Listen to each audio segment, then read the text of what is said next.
what gives me hope for the future is one of the main things is like knowing that there's still so much good out there.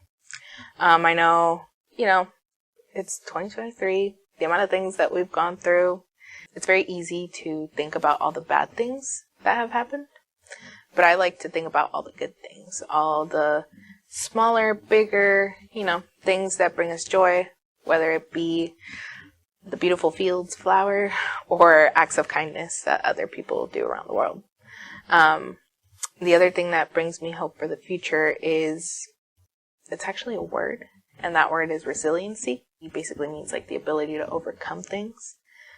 That brings me hope for the future because I know it's something that I have.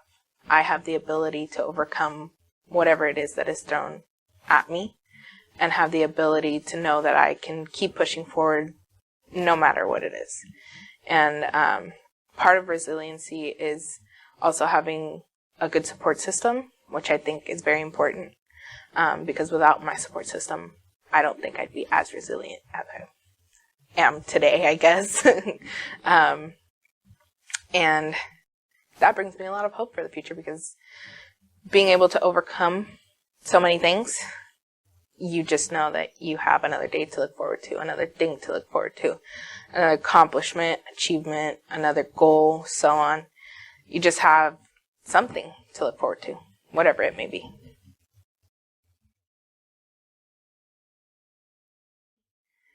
There were moments where I was like, there are no words that, will make me feel better. There are no words that somebody can give me that I'm going to be like, that made me want to move on today. And I think that's something that other people need to know, that it's okay to not have somebody tell you something and it not necessarily mean a lot. Because I feel like one of the main things is that people grieve in so many ways, or they process in so many ways, and they go on about their day in so many ways, that the biggest thing I feel like could mean something to somebody going in the similar situation as me would be, it's okay to feel whatever it is you're feeling. Whether that be grief, anger, sadness, happiness. One day you can feel like it's a normal day, and the next day you feel like there is no tomorrow. So it is okay to process however it is you need to process. It is okay to not be okay, and it is okay for you to want to hide from the world. Because there were days where I wanted to lay in bed, and I didn't want anybody to look at me, I didn't want anybody to touch me, I didn't want anybody, I just wanted to be alone. And it's okay. But it's also very important to remember that sometimes it's very easy to convince yourself that nobody's there for you, when in reality there's a bunch of people who just want to hold your hand and tell you that it'll be okay. So I think I would tell them, take the time, do what you need to do, feel what you need to feel, and take care of yourself, put yourself first, because it is true that people want to help you, but nobody knows what you need except for you. And the easiest way to, I guess, communicate that with others is to let them know how you feel, but that's not always easy. So it's okay to take it one day at a time.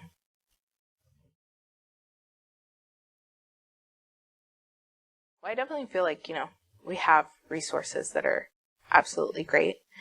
Sometimes I feel like they need to be promoted a little more, not be, I feel like sometimes people don't want to talk about, the bad things, which in turn causes them to not share as many resources.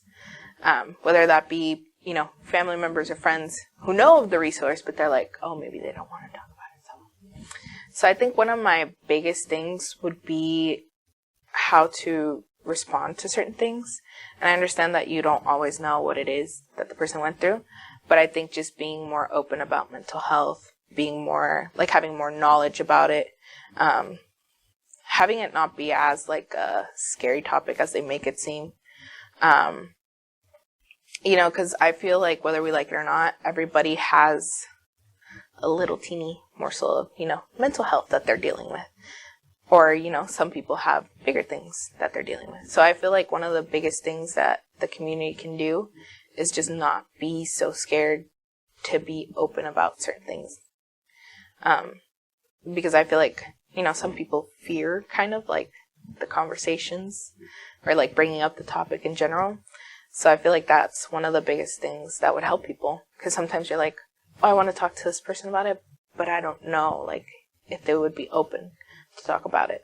So for me, I think it's that would be a great help, because even nowadays, you know, what person isn't dealing with their own things that might need, you know, somebody to reach out to them, but they don't know how to. So, yeah.